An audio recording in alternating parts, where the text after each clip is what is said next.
Hello साथियों, welcome to planet 4। आप सभी को टीम विक्रम का नमस्कार। डोनाल्ड ट्रंप और कोलंबिया के राष्ट्रपति गुस्तावो पेट्रो के बीच हालिया घटनाक्रम सिर्फ एक कूटनीतिक फोन कॉल की कहानी नहीं है। कुछ ही दिनों के भीतर सैन्य धमकी से लेकर व्हाइट हाउस के न्योते तक का सफर कई सवाल खड़े करता है। ड्रग्स के आरोप, अमेरिकी प्रतिबंध, वेनेजुएला में सैन्य कार्रवाई और पेट्रो की हथियार उठाने वाली चेतावनी ने माहौल को पहले ही गरमा दिया था। अब ट्रंप का बदला हुआ लहजा संकेत देता है कि दबाव और संवाद दोनों एक साथ चल रहे हैं। इस वीडियो में हम समझेंगे कि ये यू टर्न अचानक क्यों आया, इसका असर कोलंबिया की घरेलू राजनीति पर कैसे पड़ेगा और लैटिन अमेरिका में अमेरिका की बड़ी रणनीति क्या है। अब एक बात धीरे धीरे साफ होती जा रही है कि जिस तरह से डोनाल्ड ट्रंप पहले धमकी देते हैं और फिर अचानक यू टर्न लेकर उसी देश का व्हाइट हाउस में स्वागत करने के लिए तैयार हो जाते हैं, ये कोई नई बात नहीं रह गई है। ऐसा वो कई बार कर चुके हैं और यही पैटर्न ये संकेत देता है कि डोनाल्ड ट्रंप की धमकियां अक्सर ज्यादा देर तक टिकती नहीं है। कोलंबिया के मामले में भी यही तस्वीर सामने आई, जहां पहले सख्त शब्द थे और फिर लहजे में नरमी दिखाई दी। वहीं भारत के मामले में ट्रंप का रवैया कुछ अलग और ज्यादा उलझा हुआ नजर आता है। एक तरफ वो लगातार भारत पर टैरिफ बढ़ाने की धमकी देते दिखते हैं और अब तो अमेरिका की संसद में भारत के खिलाफ 500% तक टैरिफ लगाने के प्रस्ताव की बात सामने आ रही है। इससे पहले भी डोनाल्ड ट्रंप भारत को लेकर कई बार यू टर्न मार चुके हैं। कभी वो कहते हैं कि भारत एक अच्छा मित्र है और जल्द ही ट्रेड डील फाइनल होने वाली है, फिर अचानक माहौल बदल जाता है और 500% टैरिफ की चर्चा शुरू हो जाती है। इसके बाद जैसे ही भारत अमेरिका पर दबाव बनाने के लिए रूस और चीन के करीब जाता दिखाई देता है, ट्रंप सीधे प्रधानमंत्री मोदी को फोन घुमा देते हैं। ये पूरा दृश्य देखकर यही महसूस होता है कि डोनाल्ड ट्रंप सीधी लाइन में नहीं चल रहे हैं। उनके फैसले आगे पीछे होते रहते हैं और कब क्या मोड़ आ जाएगा इसका अंदाजा लगाना मुश्किल हो जाता है। सबसे बड़ी बात यह है कि जो देश अमेरिका पर जोरदार दबाव बना रहे हैं, जैसे रूस और चीन, उनके खिलाफ ट्रंप खुलकर कुछ कर पाते नहीं दिखते। इसके उलट भारत, जो शांति से अलग अलग देशों के साथ व्यापार कर रहा है और ब्रिक्स में अपने कदम आगे बढ़ा रहा है, वही ट्रंप की बेचैनी का कारण बनता नजर आता है और एक तरह से उनके लिए आसान लक्ष्य बनता जा रहा है। एक तरह से रूस से तेल खरीदने के मुद्दे पर अमेरिका में 500% टैरिफ की चर्चा ने बाजार से लेकर सरकार तक हलचल पैदा कर दी है। राष्ट्रपति ट्रंप की मंजूरी और अमेरिकी सीनेट में पेश बिल ने भारत के 120 अरब डॉलर से ज्यादा के अमेरिका व्यापार पर बड़ा सवाल खड़ा कर दिया है। इस कहानी में सस्ता रूसी तेल है, यूक्रेन युद्ध की राजनीति है, चीन की चुप्पी है और भारत पर बढ़ता दबाव है। फिर भी उम्मीद इसी बात की जा रही है कि जिस तरह कोलंबिया के राष्ट्रपति ने ट्रंप को कड़ा जवाब दिया और उसके बाद ट्रंप को यू टर्न लेना पड़ा, उसी तरह का रुख भारत के मामले में भी सामने आ सकता है। फिलहाल भारत चुपचाप और संतुलित तरीके से अमेरिका के साथ कूटनीतिक रास्ते पर आगे बढ़ता दिख रहा है और यही खामोशी आने वाले समय की दिशा को लेकर कई संकेत छोड़ जाती है। इस वीडियो में आप जानेंगे कि 500% टैरिफ का मतलब वास्तव में क्या होता है, अमेरिका भारत को क्यों निशाना बना रहा है, चीन इस पूरे खेल में कैसे बच निकलता दिख रहा है और भारत के निर्यात, आईटी सेक्टर और आम लोगों पर इसका असर कितना गहरा हो सकता है। क्या ये बिल सच में पास हो पाएगा? क्या अमेरिका भारत के पूरे व्यापार को जोखिम में डाल सकता है? उधर उत्तरी अटलांटिक महासागर में रूसी झंडे वाले तेल टैंकर की जब्ती ने दुनिया की नसों में अचानक करंट दौड़ा दिया है। अमेरिका की इस कार्रवाई के बाद मॉस्को से जो प्रतिक्रिया आई, उसने इस घटना को एक साधारण समुद्री ऑपरेशन से निकालकर परमाणु शब्दावली के खतरनाक मोड़ पर ला खड़ा किया है। रूसी सत्तातंत्र के भीतर से अमेरिकी जहाज़ों पर हमले और परमाणु सिद्धांत का जिक्र ये संकेत देता है कि मामला केवल एक टैंकर का नहीं है, बल्कि ताकत, प्रभुत्व और संदेश की जंग है। जिस टैंकर पर रूसी ध्वज लहरा रहा था, उसे रूस अपनी संप्रभुता से जोड़कर देख रहा है। वहीं अमेरिका इसे प्रतिबंधों और सुरक्षा कार्रवाई के तौर पर पेश कर रहा है। मुझे लगता है कि जिस तरह से अमेरिका की दादागिरी चारों तरफ फैलती जा रही है, उसके हिसाब से एक बार रूस और अमेरिका के बीच जोरदार टक्कर होना जरूरी है, ताकि रूस अमेरिका के सामने अपने खतरनाक हथियारों की ताकत दिखा सके और अमेरिका की दादागिरी पर लगाम लग सके। क्योंकि अगर अमेरिका को समय रहते नहीं रोका गया, तो वो पूरी दुनिया को एक तरीके से अपनी कॉलोनी बनाने की दिशा में बढ़ता चला जाएगा और पर्दे के पीछे से वही खेल खेल रहा है जो वो लंबे समय से खेलता आ रहा है। इसी क्रम में अगर एक बार रूस अमेरिका को मुंहतोड़ जवाब दे देता है, तो अमेरिका भारत जैसे देशों को धमकाने से पहले कई बार सोचेगा और उसकी भाषा अपने आप नर्म पड़ने लगेगी। बड़ी बात यह है कि डोनाल्ड ट्रंप जैसे राष्ट्रपति धमकी की भाषा ही बेहतर समझते हैं, और अगर उनके खिलाफ जोरदार पलटवार होता है तो वो अपने फैसलों से पीछे हटते भी दिखाई देते हैं। ऐसा कई मौकों पर पहले भी देखा जा चुका है। यही वजह है कि ये पूरा घटनाक्रम सिर्फ टकराव नहीं, बल्कि ताकत, संदेश और आने वाले समय की दिशा से जुड़ा संकेत बनता जा रहा है। आगे बढ़ने से पहले आपको बता दें कि सभी खबरों का क्रेडिबल सोर्स लिंक नीचे डिस्क्रिप्शन में दिया गया है, जिसे आप चेक करें और सोशल मीडिया की फेक न्यूज़ से दूर रहें। तो चलिए इन सभी खबरों को जानते हैं बेहद विस्तार से, आसान भाषा में। सबसे पहले जानते हैं कि डोनाल्ड ट्रंप ने अचानक यू टर्न लेकर कैसे दुनिया को चौंका दिया। तो वॉशिंगटन की राजनीति में एक बार फिर ट्रंप स्टाइल का हाई वोल्टेज ट्विस्ट दिखा है। अमेरिकी राष्ट्रपति डोनाल्ड ट्रंप ने कोलंबिया के राष्ट्रपति गुस्तावो पेट्रो को लेकर अचानक सुर बदल दिया है। कुछ दिन पहले तक सैन्य कार्रवाई की धमकी देने वाले ट्रंप अब उसी नेता को व्हाइट हाउस बुलाने का न्योता दे रहे हैं। ट्रंप ने सोशल मीडिया पर कहा कि पेट्रो के साथ उनकी फोन बातचीत सौहार्दपूर्ण रही। उन्होंने ड्रग से जुड़े मुद्दों और आपसी मतभेदों पर विस्तार से चर्चा की। ट्रंप ने यह भी कहा कि उन्हें पेट्रो का लहजा पसंद आया और निकट भविष्य में आमने सामने मुलाकात की उम्मीद है। ये बयान उस समय आया है जब ट्रंप ने हाल ही में वेनेजुएला अभियान के संदर्भ में कोलंबिया को बीमार देश तक कह दिया था। अमेरिकी सत्ता के गलियारों में ये बदलाव संदेश दे रहा है कि कूटनीति और दबाव दोनों एक साथ चल रहे हैं। इस कहानी का दूसरा अध्याय और ज्यादा तीखा है। डोनाल्ड ट्रंप पहले गुस्तावो पेट्रो पर कोकीन उत्पादन और अमेरिका को बेचने के आरोप लगा चुके हैं। उन्होंने ये भी कहा था कि पेट्रो ऐसा लंबे समय तक नहीं कर पाएंगे। जब अमेरिकी हस्तक्षेप पर सवाल हुआ तो ट्रंप ने कार्रवाई को पसंद करने वाली बात कही। इन बयानों से कोलंबिया में सियासी आग भड़क उठी।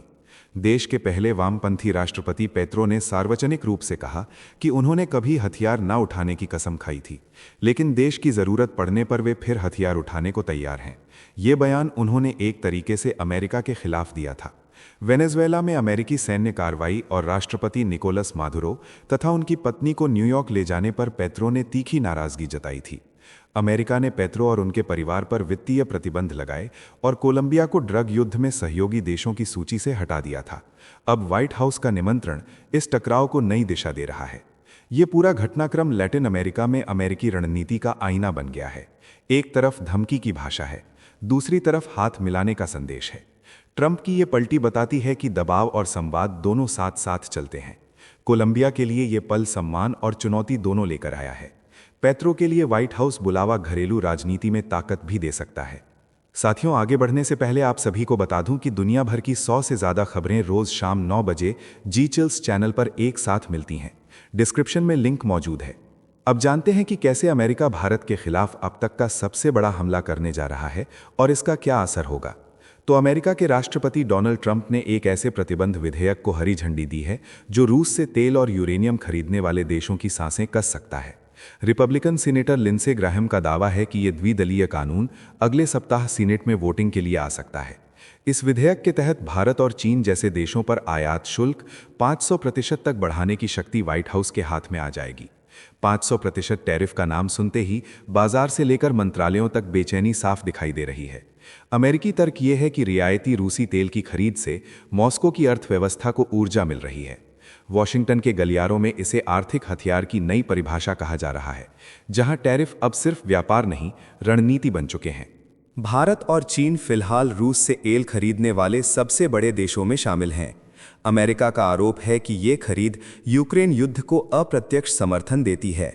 इस विधेयक के सह प्रायोजक डेमोक्रेटिक सेनेटर रिचर्ड ब्लूमेंथल हैं, जो इसे पुतिन की युद्ध मशीन पर सीधा प्रहार मानते हैं। इससे पहले भी मतदान टल चुका है, क्योंकि ट्रंप सीधे भारतीय आयात पर शुल्क को अधिक असरदार मानते रहे हैं। अब ये नया प्रस्ताव भारत, चीन और ब्राजील पर दबाव बढ़ाने का औजार बन सकता है। चीन और भारत दोनों रूस से बड़े पैमाने पर कच्चा तेल खरीदते हैं, फिर भी अमेरिकी नाराजगी का सबसे तीखा असर भारत की तरफ आता दिख रहा है। पहले से ही भारत पर 50% तक टैरिफ लगाया जा चुका है, जिसमें रूसी ऊर्जा खरीद से जुड़ा अतिरिक्त दबाव शामिल है। विशेषज्ञों के मुताबिक आने वाले समय में ये चयनात्मक सख्ती और तेज हो सकती है।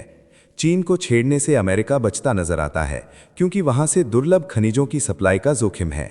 भारत इस रणनीतिक खेल में ज्यादा खुला लक्ष्य बनता दिख रहा है। भारत हर साल अमेरिका को 120 अरब डॉलर से ज्यादा का सामान और सेवाएं निर्यात करता है।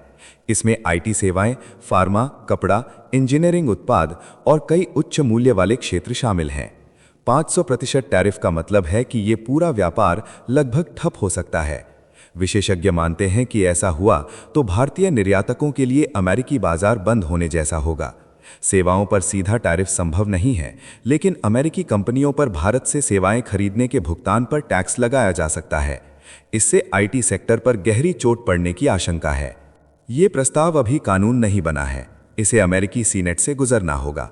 राष्ट्रपति ट्रंप अब तक आपातकालीन शक्तियों के जरिए टैरिफ लगाते रहे हैं। ये रणनीति कानूनी चुनौतियों में फंसी हुई है और सुप्रीम कोर्ट में इसका फैसला लंबित है। नए कानून के जरिए कांग्रेस की ताकत इस्तेमाल करने की कोशिश हो रही है। फिर भी राजनीतिक सहमति समय और हालात पर निर्भर है।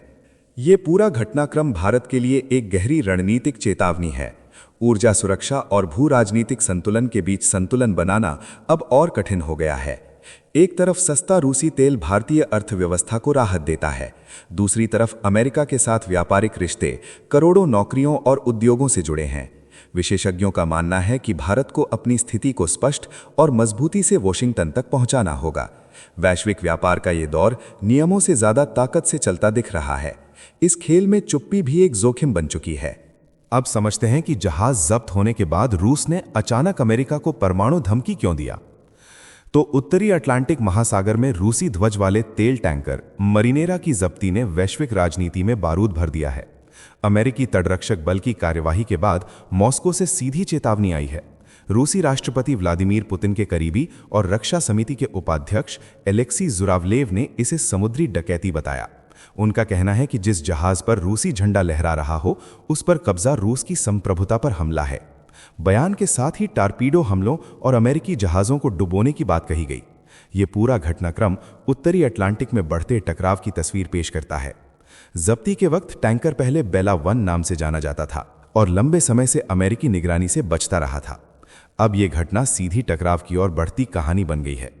जुरावलेव ने रूस के सैन्य सिद्धांत का हवाला देते हुए कहा कि राष्ट्रीय हितों पर हमले की स्थिति में परमाणु हथियारों के इस्तेमाल की अनुमति है। उनके मुताबिक नागरिक पोत पर सशस्त्र बेड़े का कब्जा सबसे सामान्य समुद्री डकैती है। ये बयान ऐसे वक्त आया है जब अमेरिकी तटरक्षक बल यूनाइटेड स्टेट्स कोस्ट गार्ड ने उत्तरी अटलांटिक महासागर में कार्यवाही को अंजाम दिया। वेनेजुएला से जुड़े प्रतिबंधित तेल नेटवर्क और लंबी पीछा प्रक्रिया के बाद ये जब्ती हुई। दोनों देशों के पास विशाल परमाणु जखीरा है और ऐसे शब्द युद्ध की आग को और भड़का रहे हैं। संदेश साफ है कि समुद्र में उठी ये लहर कूटनीति की दीवारों से टकरा रही है। दुनिया सांस रोके देख रही है कि ये तनाव कहां जाकर थमता है। अब समय है टीम विक्रम परिवार के लिए एक्स्ट्रा न्यूज की। तो खाड़ी की राजनीति में आज धुआं और आग साथ साथ दिख रही है। यूएई और सऊदी अरब जैसे पुराने साझेदार अचानक आमने सामने आ गए। रिपोर्ट के मुताबिक वॉशिंगटन से निकली गलत जानकारी ने इस दरार को हवा दी। यमन में यूएई समर्थित साउदर्न ट्रांजिशनल काउंसिल ने सऊदी समर्थित बलों से 2 दक्षिणी प्रांत छीने। इसके बाद सऊदी वायुसेना ने मुकल्ला बंदरगाह पर हथियारों की खेप को निशाना बनाया। इस टकराव के पीछे नाम आया मोहम्मद बिन सलमान और मोहम्मद बिन जायद के बीच अविश्वास का। CNN की रिपोर्ट बताती है कि व्हाइट हाउस से फैली एक कहानी ने अबू धाबी को चौंका दिया और सीमा से सटे इलाकों में सैन्य हलचल तेज हुई। रिपोर्ट में दावा है कि डोनाल्ड ट्रंप से मुलाकात के बाद यह भ्रम फैला कि सऊदी युवराज ने यूएई पर प्रतिबंध की बात रखी। रियाद ने बाद में सफाई दी और कहा कि ऐसा अनुरोध कभी नहीं हुआ। ट्रंप ने सूडान संकट पर त्वरित पहल का जिक्र किया और ओवल ऑफिस की बैठक के तुरंत बाद कदम उठाने की बात कही। यूएई का नाम तब नहीं लिया गया। फिर भी सऊदी को यमन और सूडान में यूएई की भूमिका पर गहरी चिंता है। यमन से लगी सीमा और लाल सागर के पार सूडान रियाद की राष्ट्रीय सुरक्षा से सीधे जुड़ते हैं। हॉर्न ऑफ अफ्रीका और सीरिया में भी गतिविधियां रडार पर हैं। खाड़ी में ये कहानी अफवाह से शुरू हुई और मिसाइलों की गूंज तक पहुंच गई। इस वीडियो में फिलहाल इतना ही। जाने से पहले वीडियो को लाइक करके चैनल को सब्सक्राइब कर लें और साथ ही हमें बताएं कि आप किस राज्य और शहर से हमारे वीडियो को देख रहे हैं। टीम विक्रम जल्द हाजिर होंगे एक और नई अपडेट के साथ। आपका दिन मंगलमय हो। धन्यवाद।